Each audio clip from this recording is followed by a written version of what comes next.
Hello, guys, and welcome back to my channel. Hope you guys are doing well. I'm gonna have fun with you guys doing something that I haven't done before, which is I'm gonna be talking about uh, core logic. So, explaining some of the philosophical understandings or underpinnings of logical thinking. And in this vibe, I do want to explain to you guys why I believe that you as a person should never care what anybody thinks. And oftentimes it's said that only psychopaths are the ones that do not give a shit, excuse me, do not give a damn or do not care about the opinions of other people, of anything, of themselves or of anything else in the world. Now, I'm not suggesting that you should be a psychopath, but definitely I agree that you should not care what anybody thinks. And I will explain to you why that is, step by step, using logic. Logic 101. All right. So, the reason why you shouldn't care what anybody thinks is actually pretty straightforward and simple. Um, it's that caring what someone else thinks is proof that you are not able to think for yourself. The inability of you thinking for yourself is a weakness and a vulnerability. How can someone survive in the world if they don't have the capacity for independent thinking, if they're not actually able to think for themselves? This is quite horrible, right? So, the need that you have to rely on other people's opinions or to care what other people think is evidence or proof that you are not actually able to think for yourself, which means that you are not able to arrive at logical conclusions and answers to the questions you have about life. So you cannot arrive at any type of conclusion, a logical conclusion to any of the things in life. So then what happens? You start caring what other people think. Technically, caring what other people think is a form of stupidity. It means that you are stupid. Because if this is what you think, whatever it is, and this is what you think, it shouldn't really matter what other people think or don't think. Because this is your conviction, this is your belief, this is what you have arrived at, this is the conclusion that you have arrived at. And I'm going to give you here the example. As you can see here in the image, there is you and then there is them. Let's say that there is you and there is a group of people, let's say 20 people, right? And you make the claim, the assertion that through your logical thinking and observation, you have observed and ascertained that the sky is blue. However, the people in the group make the assertion and claim that the sky is actually red. Now, in this situation, should you just cave to the peer pressure and agree with everyone else and say, hey, you know what? I think the sky is red because I agree with you guys because um, what you say, you guys are 20 people and you say that it's red. So I believe that it is red now because you say so. No, you should stick to your guns. You should stick to your own opinion, whatever that opinion is. So in this case, if you believe that the sky is indeed blue because you see it with your own eyes and your eyes are telling you, let's say that the brain is processing the image and it's telling you that the color is blue. There might be a slight chance that you are wrong, but still, this is the logical conclusion that you are able to satisfactorily arrive at. So you should stick to your guns and you should believe that the sky is blue and that the sky is not red. Now, they're 20 people or 30 people or whatever, they are making the claim and assertion that the sky is red. So what? That's not a reason for you to believe that the sky is red. No, you should believe that the sky is blue because you think it is blue. This is your own opinion. So if you really think about it logically, there is not really any situation in the world for you as a person where you would ever need any input from any other person. It is not necessary because if you are smart enough and if you are able to think things through, if you have the capacity or ability to think for yourself, why would you need the input of other people? Why does it matter what other people say? Because if you think that the sky is blue and they agree with you and they say, yes, it is blue, as you say, then they are in agreement with you and nothing changes about your opinion. And if they claim that the sky is red, well, they're in disagreement with you and you are going to reject their opinion and accept your opinion. So whichever way you see it, whichever way you look at it, whether they agree with you or disagree with you, you will always believe that the sky is that the sky is blue. So your opinion is the only thing that really matters. And, you know, I can give multiple examples. Actually, I can give you an example why the people who constantly rely on other people's opinions, i.e., the people who care what other people think, such as caring what other people think of them, or what they think about politics, or what do they think about, I don't know, about anything in life.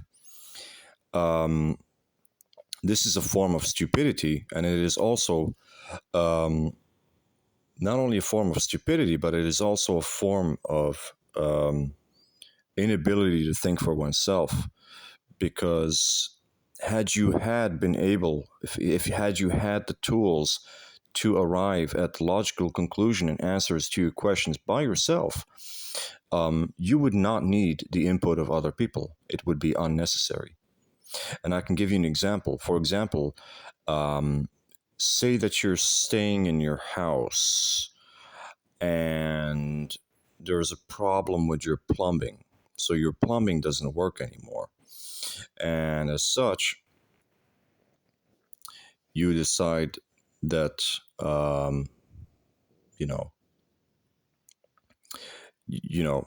you have two options. Either you have the skills and the knowledge to figure out how to fix the plumbing by yourself, or you have the second option, which is the undesirable option, which is that you are going to have to call you're going to have to call someone else to come and fix it for you. And of course, this is undesirable because ideally a human being should be able to fix their own problems by themselves. And the fact that you need to call a plumber into your house to do it for you is evidence that you are not able to do it by yourself. And this is a vulnerability and a weakness that you have. Had you been strong, i.e., able, i.e., smart enough or clever enough or skilled enough to do it yourself, then you would have done it yourself. You would not have needed anybody else's input or opinion. It would have been completely, sorry, not input, you would not have actually needed a plumber to come into your house to fix your plumbing. You would have done it yourself. Now, in all fairness, when you bring a plumber into your house, he might also bang your wife. That's a whole other problem. Actually, funny enough about plumbers, I used to think, guys, you're going to find this really funny, but I actually used to think that, this whole stereotype about the plumbers coming into the house, you see this quite often in like porn movies. Plumber come into house and the woman says, "Oh, I can't pay you, don't have any money," and he's asking, how are you going to pay? And then they have sex. But in reality, I discovered throughout my life that actually this is indeed true. It does happen that plumbers do get laid quite a lot. Now, plumbers might not actually tell you that. I don't know if they would. I've never met a plumber in my life, but well, that's a lie. I did, but I never asked them. So through observation, I figured out that I think there is truth to this. I think that plumbers do get laid quite a lot when they go and fix things for people. Because I was working at my company. I was working at a company in England, and my manager, she was a Jew, pretty good-looking Jew, to be honest. And I caught her one day talking about how she has some problem with her plumbing, and she brought in a plumber, and apparently the plumber was very, very, what you would call a hunk, right? He was particularly, like a Chad. He was good looking and he had a lot of muscles and a nice build, nice physique. And apparently she saw him topless. And that raises many questions, by the way. But she was talking about how she was so sexually attracted to him. Um, Now, she didn't mention whether she had sex with him or not. I think she did. Probably she did. But this is what she was telling one of my colleagues. And by the way, she wasn't saying these things to me. I was just listening on the conversation passively. All right, guys. So back to the topic. So yeah, it doesn't matter at all what anybody thinks, and you can make even a rational, logical conclusion, reasoning why nobody should care what anybody thinks, because the fact that you need the opinion of other people is evidence that you have a lack of skills, you have a lack of capacity to think for yourself and to arrive at the logical conclusions by yourself. Had you been able to ascertain, the answer to whatever the question is, you would not have needed the input of other people. It would have been so insignificant, so insignificant. If you ascertain the sky is blue and someone thinks it's blue, well, good, we are in agreement. And if they think it's red, well, I'm sorry, but I disagree with you. And that's just how it is. So, yeah, so you should never care what anybody thinks. And in the same vibe, you should never care what anybody thinks of you or what they think of anything in life, as a matter of fact. Because, people may think something about you, and that thing might agree with your self image, and it may also disagree with your self image. But why does it matter? Why do you care? If you know it to be false, then you know it to be false. And if you know it to be true, then you know it to be true. So what difference does it make whether they think it is true or false? No, it matters whether you think it is true or false. This is all that matters. And you have to arrive at the logical conclusions based on experience, analysis, observation, and just core logical thinking. This is how it works in life. Nobody can tell you the truth or the falsehood. The problem with people who are dependent, and as somebody who is extremely, extremely independent in my thinking, and I have been for quite a long time, ever since I was a child, but I look down upon people who are dependent in their thinking. There are a lot of people like that. They cave to peer pressure. They cannot think for themselves. They always need input from someone else.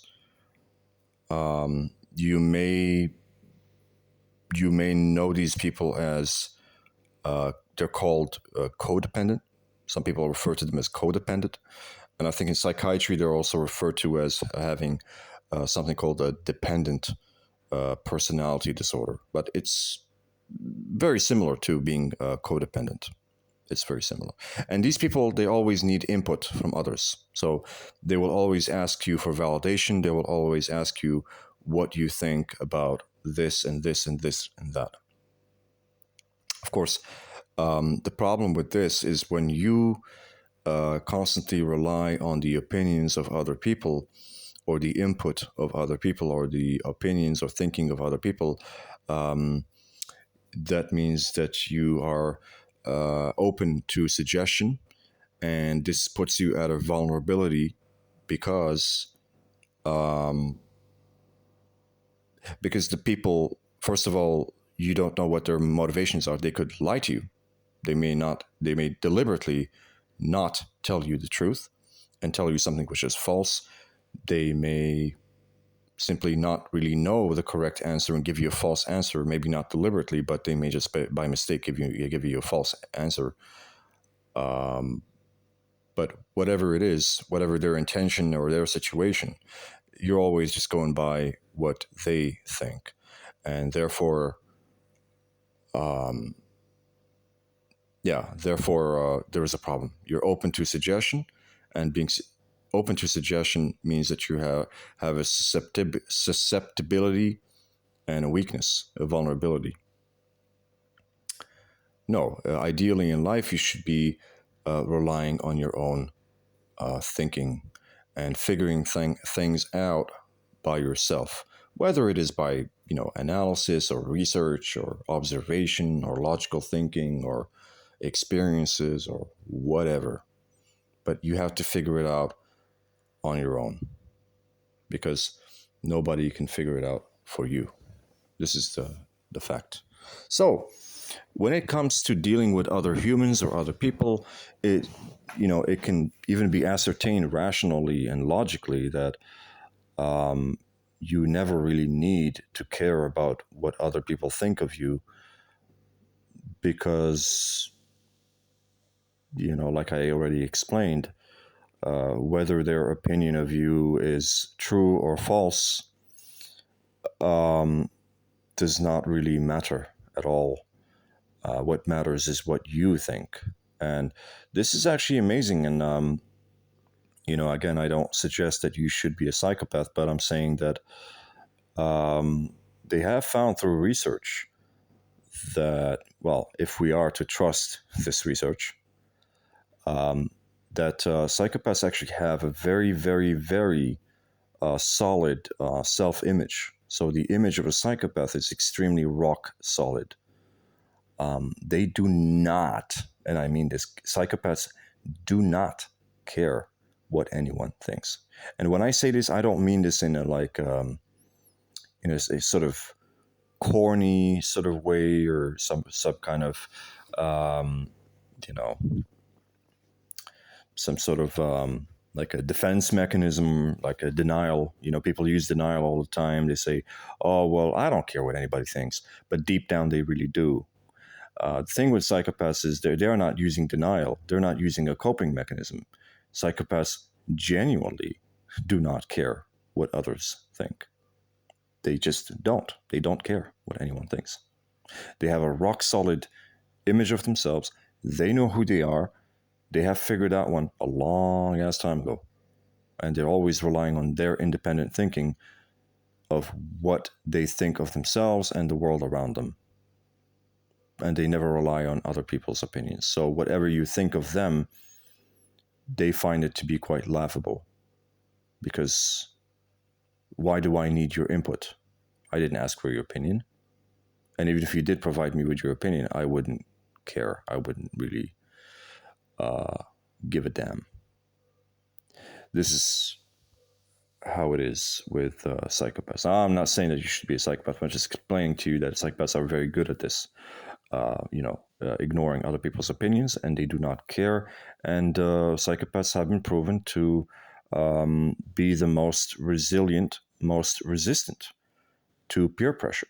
Now, they may in certain times tactically lie to people and pretend that they believe what the other sheep or the other group is thinking. But this is just a tactical lie. They are just pretending. They're deceiving. They're being hypocritical to deceive those groups of people and let them think that they are, oh yeah, I do believe that the sky is red, but indeed, actually, they believe the sky is blue. But yeah. But generally, the thing is that they do not fold or cave to the opinions of others, and they just don't care what others think. Because, like I explained already, when you care about what other people think, this means that there is a deficiency in your own thinking. Because if had you been certain of whatever it is that you believe about yourself, which of course you would have developed such an image or thinking or opinion of yourself through experiences, through logical thinking, through reasoning, through multiple tools that you have at your disposal. Um, you know, had you had been able to arrive at such a satisfying conclusion, it would have been completely unnecessary to rely on the opinions of others. You know, you wouldn't need to be so open to suggestion of others. You know what I mean? And this is the thing with weak-minded people is they're very, very, very, very, very open to other people's suggestion. So, and that means that such people can be easily manipulated, because if you don't have a rock solid image or opinion or belief of what you think is or isn't, then you will.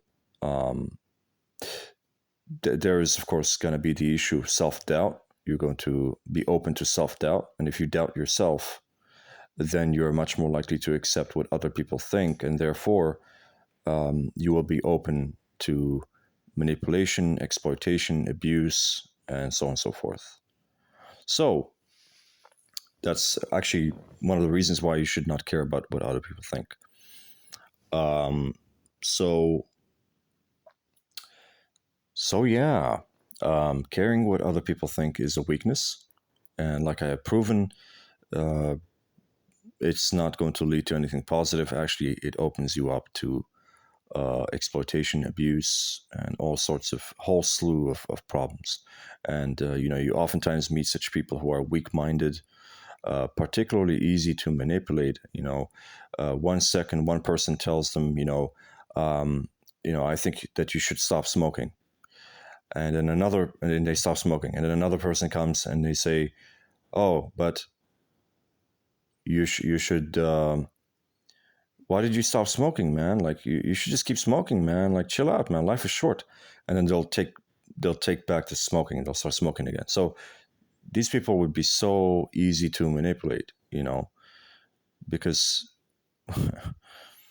why do you care what anybody thinks? If you are strong enough or smart enough to arrive at the logical conclusions that you can reach by yourself, why does it matter what anybody thinks?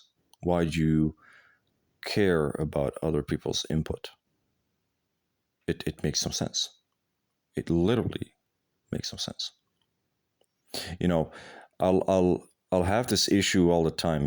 For example, I'll post some stuff about my opinions about religion. For example, I'll say, I don't really, I don't believe in religion, and I have such and such opinions about religion, and probably as I'm, at the moment, I am actually writing a book criticizing Islam fundamentally, but that's besides the point. But yeah, I shared my opinions previously that I don't agree with religion. I do not believe in religion. I have multiple things and criticisms about religion, and yada yada yada. And I just don't accept Islam, Judaism, Christianity, blah blah blah blah. And I'll post about these things. I'll talk about it, and of course, I'll have people like you guys. Some of you will, post things in the comments section and say, oh, I believe in Jesus, and Jesus this and that, and Jesus is the Lord. And recently I said to someone, I said, I don't believe that Jesus is God or whatever. And he replied to me, he says, no, I said to him, I don't need Jesus in my life. And he said, yeah, I think his reply was famous last words. And of course that's another thing, is people who want to change your opinion or want you to care so much about their opinion, or what they think, will typically use manipulation tactics or scare tactics, which is essentially what is being used by gang stalkers, but it's being used, of course, that type of manipulation and brainwashing is being used by religion, as a matter of fact, because religion will threaten you. It'll say, if you don't believe in sacrifice of the lamb and Jesus and the cross, then you're going to go to hell. So you don't want to go to hell, right? Basically, the Bible is making fun of you. It's talking down to you like a child. Sort of like your mommy talking to you, like, well, you don't want me to chop off your fucking thumb, right? So don't get into the cookie jar. All right. So it's kind of like that. It's like or like the boogeyman, right?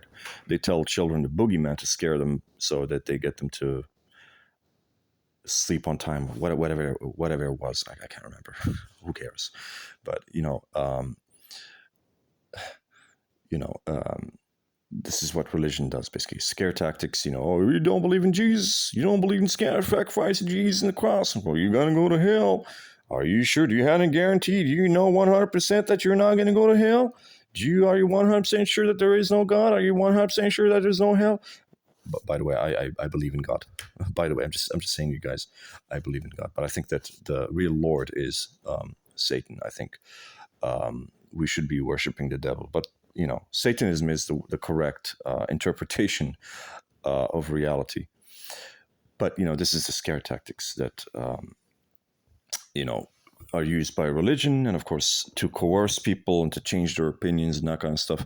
They will definitely use these scare tactics on people. So back to my topic, you should not care what anybody thinks, because it's always better for you to become stronger and smarter and figure out the answer by yourself. Because like I gave you the example of the plumber, the fact that you have to call in another plumber to come to your house and fix your plumbing is actually evidence and proof that you are not able to fix the plumbing yourself. Because had you been skilled and smart enough to do it by yourself, you would not have needed to call in a plumber. Ta-da! And, the same way, the fact that you care what anybody else thinks means that you are relying on the input of someone else who has a different opinion of you or of something else. And as such, it has to be rejected. Because wouldn't it be better for you to be smart enough, i.e. strong enough, to figure these things out on your own? And it really, and I think this is a problem for young people and just weak people in general, because of course young people are weak.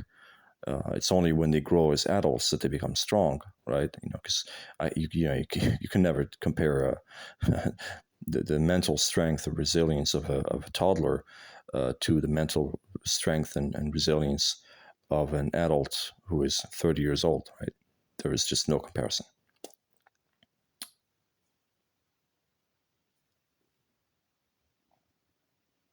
So,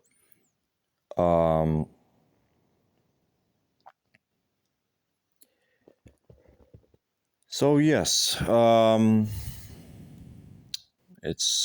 this is I think just logical explanation of why you shouldn't care what anybody thinks of you or of anything, not just of you, but of anything. So if you're sitting with somebody and they have some opinion about politics and they assert that opinion about politics, and if that opinion is different from yours, don't cave. Tell them what your opinion is. Oh, you're a Democrat? You believe in liberalism? Well, you know what? I'm going to tell you, I believe in conservative values because of blah, blah, blah, blah, blah, blah. And then you tell them and you give them all the evidence or all the reasons why you believe. I mean, you don't have to, but if you want, you can do that. It's actually, in that case, it would be a pretty charitable act to let a leftist, a liberal cocksucker, know why they should believe in conservative values. But anyway, that's just just being charitable, I guess. Yeah. So my opinion is that this problem of people being unable to think for themselves and therefore needing to rely and caring what other people think, because a lot of people will say it's insecurity, but what is insecurity at the end, right? Because we even use the phrase in the English language. We say, I am secure in the knowledge of such and such and such. So for example, you could say, I am secure in the knowledge that I will be paid my salary tomorrow. So security is usually in the language, even it is likened to knowledge, because when you know something to be true, then you will have the security. When you do not know, then you will have insecurity. You will be insecure. So people who don't know, who have a lack of knowledge, or haven't been able to ascertain or come up to some kind of logical conclusion about something, or some fixed opinion, rigid opinion about something, um, will typically they will typically um, require the input of others, or they will care about the input of the other people, because they're riddled with self-doubt and they're insecure, and they don't really know for sure what to think about themselves or about other things. For example, do you have any insecurity that one day you're going to open a bottle of cappuccino, and that cappuccino is going to taste like, I don't know, like avocado? I know it's like a random question, but bear with me. So, do you have any insecurity about the fact that when you're going to open that cappuccino, it's not going to taste like a cappuccino? I'm talking about a cold bottle of cappuccino. Do you have any insecurity about the fact that when you open this cold bottle of cappuccino, it's going to taste something other than the cappuccino taste? It's going to taste like avocado, for example, or strawberry. No, you don't. I think you're practically 99.9999999% certain that when you're going to open that cold bottle of cappuccino, it's going to taste like cappuccino. It's not going to taste like strawberry, and it's not going to taste like avocado, right? So this this security that you have in this belief is based on knowledge. It's based on experience and knowledge and logical conclusions. Exactly. So, as such, you should never care what anybody thinks. It's always better to care what you think. You know, because what you think about something is practically the only thing that really matters. And besides that, I would say, oh, I wanted to talk about something, and it escapes me. It's pretty late right now. I probably should go to bed. Oh yes, I want to talk about something which is yes. Usually, people who are very open to suggestion, they are the people that have the least, and the people that are close-minded, are usually the ones that have more interesting thoughts going on in their head. So I'll explain. I'll give you an example. So this is typically a very good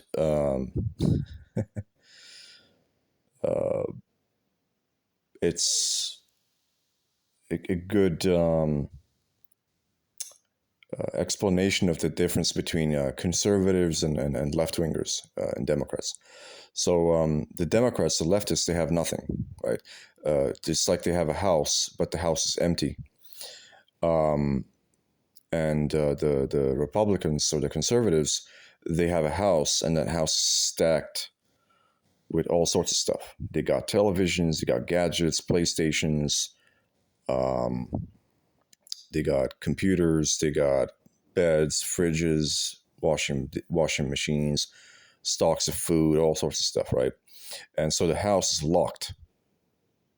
Because when you have a lot of things that you own, you want to protect those things and keep them safe. So you have to close the doors. This is why the conservative people are not usually particularly welcoming to foreigners and to people from other races and nations and ethnicities, because they have a lot of things. Um, they have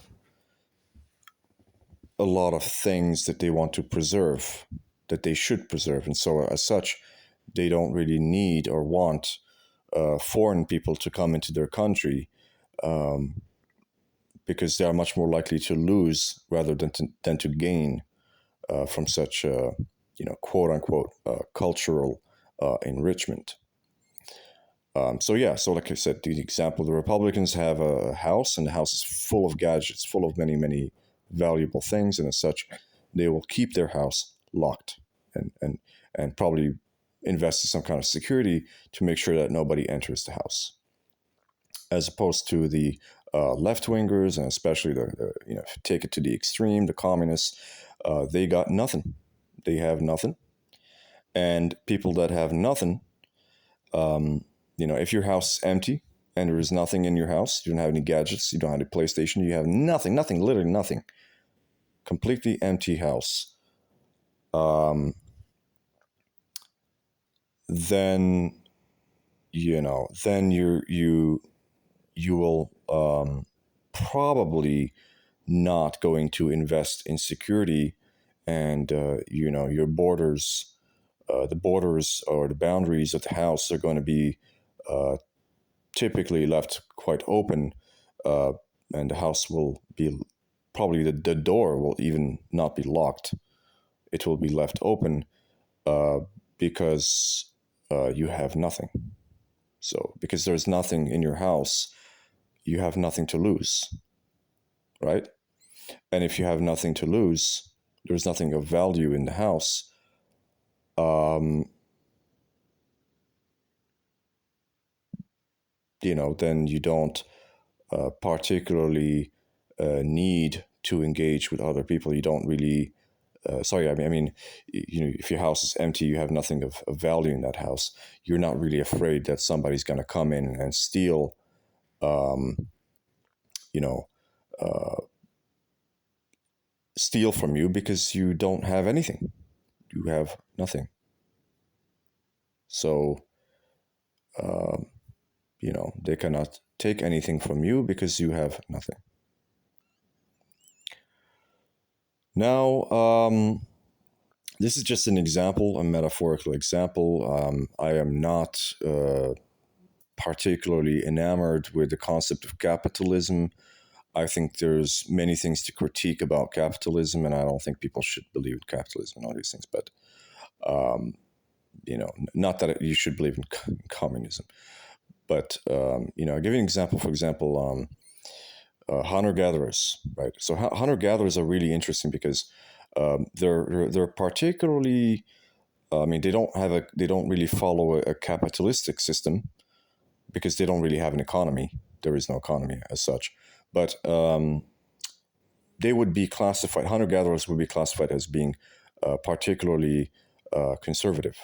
Actually, some people may even consider them to be extreme, on the extreme right, or extremely right wing extremists, right? Because they're quite primitive, and they're extremely conservative, and they want to, their main aim, typically for the hunter gatherers, and any of the sort of people that live in the wilderness, the nomadic tribes, is to their desire is to protect and preserve their culture, to protect and preserve their their their race, their ethnicity, right? So for this reason, it has been noticed that with hunter gatherers, do not, um, you know, hunter gatherers do not typically allow a lot of strangers to come into their group. They're not particularly welcoming to outsiders. They will deal with outsiders, but there will be some limitations put upon that. They can welcome you as a guest, you know, Heck, even very conservative Republican people in Texas, for example, are known for hospitality. Even Arabs are known for hospitality, and they're pretty fucking conservative. So, um, they will welcome people as guests to just to exchange some things with them, or to get to know them, or to deal with them. But they are very, very conservative in the sense that um, they want to preserve their race and ethnicity and their tribe and their group. They're extremely tribalistic. So they are not going to, for example, be welcoming to the idea of race mixing. They're not going to welcome um, outsiders, for example, to come and reproduce with their women, or something of that nature. It's not very likely to happen that they would allow people to mix with them, and that kind of, so they're very protective and very conservative in that sense, that they're not gonna just willy nilly allow people to reproduce, or to mix with their race, and they're very protective of their tribe. So you can say that they are right wingers, and this is technically the nature. So even though primitive hunter gatherers did not actually have a lot of resources, as a matter of fact, they were quite poor in resources, because they did not have an economy, because economy was invented with agriculture and farming. Um, and of course, when people were hunter gatherers, it's practically impossible for you to gather any significant amount of wealth, because when you live as a hunter gatherer, you're basically just relying on hunting, and hunting is quite limited. You have to consume the hunting uh, practically on a daily basis, and they don't even have the ability to preserve any of those meats for particularly long periods of times, and they do not rely on such methods of preservation, because they're not really forward-thinking people. They're not really interested in preserving anything. They have to constantly go out there and hunt, and as such, they don't really have any resources. They don't really keep any capital or resources. They don't build. They don't have this concept of economy, currency, wealth, resources. Everything is very makeshift. It just comes and goes on a daily basis. If you go today and you hunt and you get maybe a baboon and two gazelles, well, that's what you got today. But it's going to be consumed in the next following 5 days, and then what? And then you have to go and do it again. But they don't really generate wealth, in the sense they don't have wealth, they don't have capital. So there is no capitalism as such. Technically, you could say that they don't really have anything, but they don't have anything in terms of resources, but they do have something in terms of, uh, well, I guess the most important thing in their opinion would be their tribe. So they would consider that what they are conservative about, or what they're trying to conserve or preserve, is the tribe. So they feel that the individuals, or the humans in their tribe, is the most valuable capital, and that is the thing which they're trying to preserve. So that's the reason actually why they're very unlikely to be open to strangers and outsiders and reproduce with them, is because they see the value in their tribe, which they're trying to preserve and to conserve and to protect. And of course, um, you know, it is well known that hunter gatherers do engage in prostitution. So apparently, prostitution is quite natural. Humans have practiced prostitution for since the dawn of time, and they will and they do prostitute some of their women in exchange for resources. But even when the prostitution occurs, they will not allow the woman to get pregnant. They will not allow the woman to have a child from a man who is not part of their tribe. That's just how it is. So, what does this all have to do with my initial topic about why you shouldn't care about what anybody thinks. Well, yeah, it goes back to the same vibe. So if you have this, conservative mindset, of course, I think there is a lot of evidence suggesting that conservative right wingers tend to be more often than not, I would say, smarter, stronger, and more valuable individuals than liberals. And I this is my opinion, and I think there is even some research and evidence suggesting this, but you know, you're not going to get me to change my opinion. It doesn't matter what you say. So don't even try. But because I know this to be true, but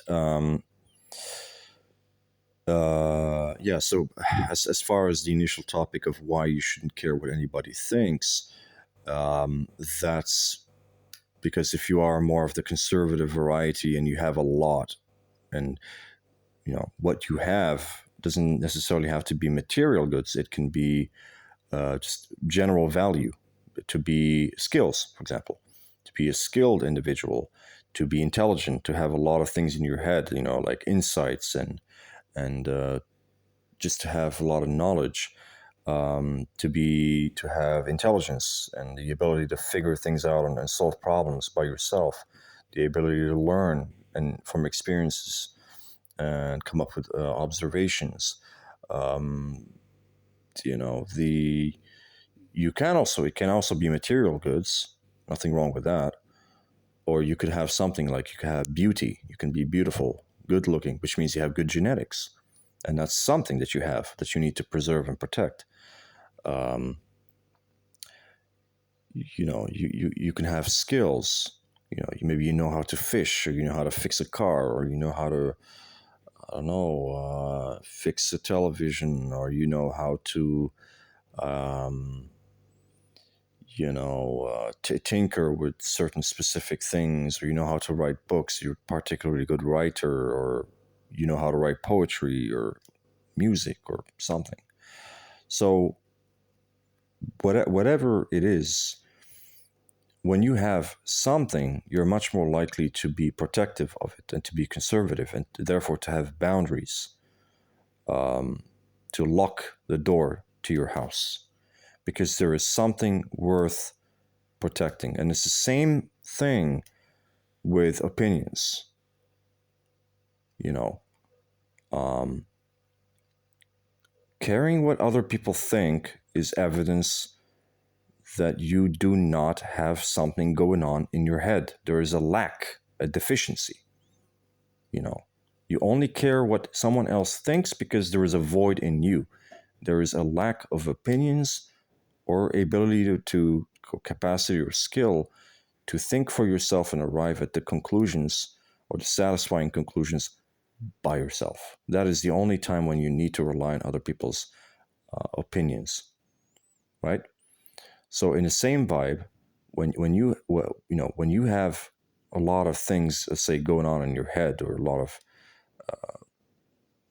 value or whatever, then you don't really need. You're not open to the suggestions and opinions of other people. You care more about what you think because you have something inside of you. You have something very worthwhile inside of you, right? So I think an argument can be made that actually uh, you know, being callous is actually a good thing. A lot of people tend to think that being callous is a bad thing. Well, no, it isn't. And I can prove it to you. If you have doubts, I can prove it to you. Do you think that being callous is a bad thing? That it has a negative connotation? I don't think so. I disagree. I think that being callous is a good thing. It just means that you have thicker boundaries. So, well, let's look at the word callous, for example. Callous is a word that comes from the Latin callus, which means thick skinned. So, being callous just means that you have thick skin, which means you have appropriate boundaries. You know, So having thick skin is actually a good thing. It means that you're protective of your boundaries, which means that you have something to protect, right? Because you wouldn't have you wouldn't have strong boundaries. You wouldn't have a locked door and security uh, for a house that is empty, that has nothing in it, right? So being callous or thick-skinned is a good thing. I always see the opposite. Thin skin is not good. It means that you are sensitive. And just another way of saying that you're a wimp uh, and a wuss. So yeah, so being callous just relates to having good boundaries, and that is actually a good thing. I think having poor boundaries or bad, lacking in boundaries is actually not a good thing, right? I think most people would agree that a lack of boundaries is not good. You need good boundaries in life. You don't need poor boundaries, you need good boundaries. So, um, you know, um, yeah. So, for example, if I'm trying to protect something in my house, I would rather have very thick walls as opposed to some really flimsy, thin walls that anybody can easily drill a hole into and just barge into my living room, right? Um, you know what I mean? So, um, yeah. So actually, being callous is apparently a good thing. It's not a bad thing to be callous. Um, and yeah, so I think I've touched on all the different angles why you shouldn't care what anybody thinks uh, of you or practically anything in life, because you need to rely on yourself. You need to be able to trust your own capacity and own judgment to arrive at satisfying logical conclusions for all the things in life. That's the reason why. So the input of other people should not matter to you at all. If you know yourself and if you know what you believe and what you think is the truth based on your observation and your own thinking, then why do you need the input of other people? That's assuming that other people's opinions are true, which they may not be true. You know, because they can also be false. They can also be deliberately lying to you. Anyway, guys, I made this pretty long, and if you enjoyed this video, like, subscribe, and comment, and I will see you guys in the next one.